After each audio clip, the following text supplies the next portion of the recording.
પોરબંદર જિલ્લામાં આવતીકાલે યોજાનારી સ્થાનિક સ્વરાજની ચૂંટણીને લઈને વહીવટી તંત્ર દ્વારા તૈયારીઓને આખરી ઓપ આપી દેવામાં આવ્યો છે। આજે સવારથી જ પોરબંદર, રાણાવાવ અને કુતિયાણા ખાતેના ડિસ્પેચિંગ સેન્ટરો પર ભારે હલચલ જોવા મળી છે। અહીંથી ઈવીએમ અને વીવીપેટ સહિત અન્ય જરૂરી ચૂંટણી સામગ્રી સાથે પોલિંગ સ્ટાફને નિયુક્ત મતદાન મથકો તરફ રવાના કરવામાં આવ્યા।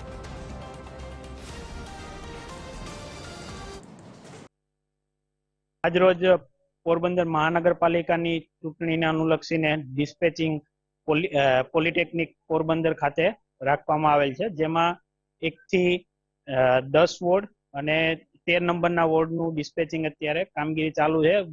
હીટ વેવની આગાહીને અનુલક્ષીને કામગીરી સમગ્ર રૂમની અંદર થાય તે માટે અલગ અલગ વ્યવસ્થા અહીંયા ઊભી કરવામાં આવેલ છે અને કુલ 165 બૂથમાં જેમાં મતદાન થવા જઈ રહ્યું છે એનો પોલિંગ સ્ટાફ એટલે કે presiding officer, polling officer 1, FPO 1, FPO 2 અને પટ્ટાવાળા એમ કુલ 5 લોકોની ટીમ છે એ અત્યારે ડિસ્પેચિંગ સેન્ટર એટલે કે પોલિટેકનિક ખાતેથી રવાના થવા જઈ રહી છે। પોરબંદર જિલ્લામાં તેમજ પોરબંદર શહેરમાં તમામ મતદાન મથકો, બૂથ અને બિલ્ડિંગ ઉપર ચુસ્ત બંદોબસ્ત રાખવામાં આવેલો છે। આ ઉપરાંત પેટ્રોલિંગ માટે અલગ અલગ ગ્રુપની રચના કરવામાં આવેલી છે।